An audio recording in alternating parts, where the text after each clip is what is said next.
நடிகர் மற்றும் தாவேக தலைவர் விஜய், அவருடைய மனைவி சங்கீதா, மகன் ஜேசன் சஞ்சய் அண்ட் மகள் திவ்யா சாஷா, இவங்க 3 பேரையும் நேர்ல சந்திச்சு பேசியிருக்காரு. இந்த சந்திப்பு எதற்காக என்ற தகவலும் இப்ப வெளியாக இருக்கு. அந்த விஷயம் தான் இப்ப பேசும் பொருளாக இருக்கு. நடிகர் மற்றும் தாவேக தலைவருமான விஜயோடைய மனைவி சங்கீதா சில நாட்களுக்கு முன்னாடி தான் விஜய் கிட்ட இருந்து விவாகரத்து கேட்டு நீதிமன்றம் போனாங்க. இந்த விஷயம் தான் அரசியல் வட்டாரத்திலையும் விஜயோடைய ஃபேன்ஸ் மத்தியிலையும் பெரிய பரபரப்பை ஏற்படுத்துச்சு. அது மட்டும் இல்லாம விஜய்க்கு ஒரு நடிகையுடன் தொடர்பு இருப்பதாகவும் சொல்லி அதிர்ச்சி கொடுத்தாங்க.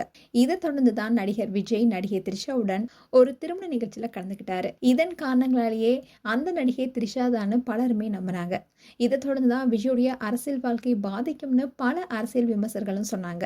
குறிப்பா பெண்களுடைய ஓட்டுகள் எல்லாம் விஜய் இழப்பார்னு சொல்லப்பட்டுச்சு. இப்படி பல விஷயங்கள் விஜய்க்கு சாதகமா இல்லைன்னு சொல்லப்பட்டாலும் விஜய்க்கான ஆதரவாளர்கள் அதிகமாயிட்டு தான் போனாங்க.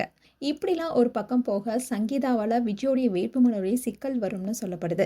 அதாவது விஜயும் சங்கீதாவும் பிரிந்து வாழ்ந்து வந்தாலும் இன்னும் அதிகாரப்பூர்வமா விவாகரத்து பெறல. இதனால விஜயோடைய மனைவியின் சொத்து விவரங்களையும் வேட்புமனுவில் குறிப்பிடணும்.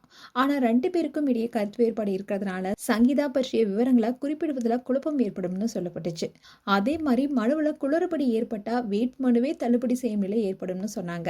இதுதான் விஜய் எப்படி சமாளிக்க போறாருன்னு பலருடைய கேள்வியாகவே இருந்தது.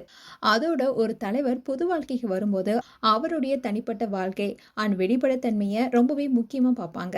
எதிர்கட்சியினரோ இந்த குடும்ப ரீதியான சிக்கல்களையும் சொத்து விவரங்களையும் விஜயோட நேர்மைக்கு எதிராக ஆயுதமா பயன்படுத்துவாங்க. சங்கீதாவுடனான சொத்து பகிர்வோ இல்ல அது தொடர்பா சட்ட சிக்கல்கள் ஒருவேளை உண்மையா இருக்கும் பட்சத்துல அது விஜயோடைய கவனத்தை அரசியல இருந்து திசை திருப்பும் காரணியாகவும் அமையும்னு சொல்லப்படுது. இந்த சிக்கலை தான் எப்படி விஜய் சமாளிப்பார்னு கேட்டுட்டு வந்தாங்க. இதை தொடர்ந்து தான் விஜய் அதிரடியா மனைவி சங்கீதா, மகன் ஜேசன் சஞ்சய் அண்ட் மகள் திவ்யா சாஷா இவங்க 3 பேரிடமும் நேர்ல சந்திச்சு பேசியிருக்காரு. இந்த சந்திப்புடைய முக்கிய நோக்கமே விவாகரத்துக்கு விஜய் சம்மதம் தெரிவித்து செட்டில்மெண்ட் பேசியிருப்பதாகவும் அதோட வேட்புமனுவில் மனைவி சங்கீதாவுடைய சொத்து விவரங்கள் குறித்து முழுமையா வெளியிட சங்கீதா தரப்புல சம்மதம் தெரிவித்ததாகவும் சொல்லப்படுது. அதோட மனைவி சங்கீதாவுடன் விவாகரத்து பெற்றாலும் தன்னுடைய மகன் மற்றும் மகளுக்கு தேவையான அனைத்து விஷயங்களுமே ஒரு அப்பாவா விஜய் செய்வார்னு சொல்லப்படுது. ஸோ இந்த காரணங்களால சங்கீதாவால விஜய்க்கு எந்த சிக்கலும் வராதுனோ வேட்புமனுலையும் எந்த குளறுபடியும் ஏற்படாதுன்னு தெரிய வந்திருக்கு. அண்ட் இந்த விஷயம் தாவேகா தலைவர் விஜய்க்கு மிகப்பெரிய பக்கபலமாக இருக்கும்னு தகவல் வெளியாக இருக்கு.